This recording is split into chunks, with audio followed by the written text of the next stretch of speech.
Imagine a country larger than all of Western Europe, a land of glaciers and deserts, jungles and mountains, a place where European-style boulevards meet the wild edge of Patagonia. Most Americans know Argentina for three things: steak, soccer, and Lionel Messi.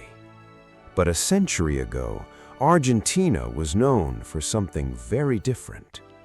Many believed it would become one of the richest and most powerful nations on Earth. Some even thought it might rival the United States. It had the land, the resources, the immigrants, the wealth. And then something happened. The dream never fully arrived, yet somehow it never completely died. This is the story of Argentina, the silver dream that refused to die. Long before Argentina existed, this land belonged to many nations. The Mapuche rode across the southern plains. The Guarani built communities in the subtropical northeast. In the Andean highlands, Quechua-speaking peoples lived under the shadow of the mighty Inca Empire. Their history stretches back thousands of years. In Patagonia, ancient hands still reach out from stone walls, pressed into rock nearly 9,000 years ago. The paintings of Cueva de las Manos remain among the oldest human artworks in the Americas, older than the Roman Empire at its height. These societies were not waiting for civilization to arrive. They had their own cultures,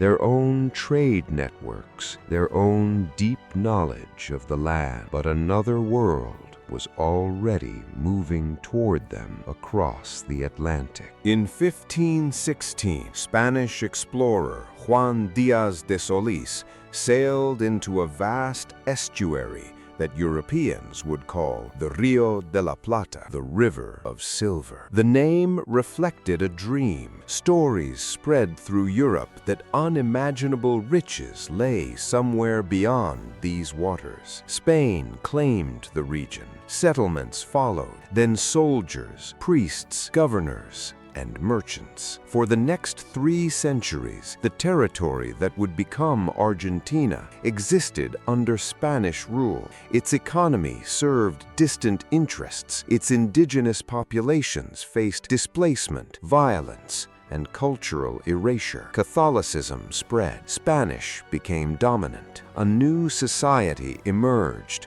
from conquest, resistance, and survival. The silver dream had arrived, but it belonged to an empire, not the people who lived here. On July 9th, 1816, less than 40 years after the United States declared its own independence, Argentina broke free from Spain. Like America, it was born through revolution, but independence did not bring stability. The young nation spent decades fighting itself. Civil wars erupted. Regional strongmen battled for power. Governments rose and fell. The promise of freedom proved easier to win than to sustain. Yet, despite the chaos, Argentina kept growing. Railroads expanded. Ports flourished. Vast grasslands produced enormous agricultural wealth. And then came the immigrants, millions of them. The dream was still breathing, still refusing to die. Between 1880 and 1930, more than 6 million immigrants arrived. Most came from Italy and Spain, others from Germany, Poland, Wales, Syria, Lebanon,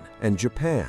Buenos Aires became one of the fastest-growing cities in the world, the Ellis Island of South America, except the city itself kept expanding outward in every direction. By the early 20th century, Argentina was among the wealthiest countries on Earth. European newspapers spoke of opportunity. Families crossed oceans, believing they were sailing toward a better future. For a brief, luminous moment, It seemed possible. The silver dream was becoming reality. But prosperity alone could not solve Argentina's deeper problems. Political instability returned, economic crises followed, and the nation entered a cycle that would define much of the 20th century and wound the dream deeply. The darkest chapter began in 1976. A military dictatorship seized power. What followed became known simply as El Proceso, the process, a calculated state-sponsored campaign of terror. Thousands of Argentines disappeared. Students, journalists, activists, ordinary citizens accused of opposing the regime. Many were never seen again. Estimates ranged from 10,000 to 30,000 people. But in the heart of Buenos Aires, a group of mothers refused to remain silent. Every week, they gathered in Plaza de Mayo, white headscarves on their heads, photographs of their missing children in their hands. Their quiet marches became one of the most powerful symbols of human rights resistance in modern history. But even with the pain, the dream was wounded, but it refused to die. To understand Argentina, you must understand passion. You hear it in Tango. Born in the immigrant neighborhoods of Buenos Aires in the 1880s, Tango tells stories of longing, heartbreak, and hope. It is not simply a dance, it is a language of emotion, recognized by UNESCO as part of humanity's intangible cultural heritage. And then there is football, not a game, a national obsession. Argentina gave the world Diego Maradona, a man whose death in 2020 brought the entire country to its knees. And later, it gave the world Lionel Messi. When Messi finally lifted the World Cup in 2022, celebrations erupted across the country. For many Argentines, it felt like something larger than sport, a rare moment when history, pride, and identity came together. For one night, the entire nation seemed united by the same dream. Argentina has survived conquest, civil war, dictatorship, economic collapse, and decades of broken expectations. A century ago, many believed this nation would become one of the world's great powers. That future never fully arrived. Yet, Argentina endures. It keeps creating, keeps dancing, keeps arguing, keeps dreaming.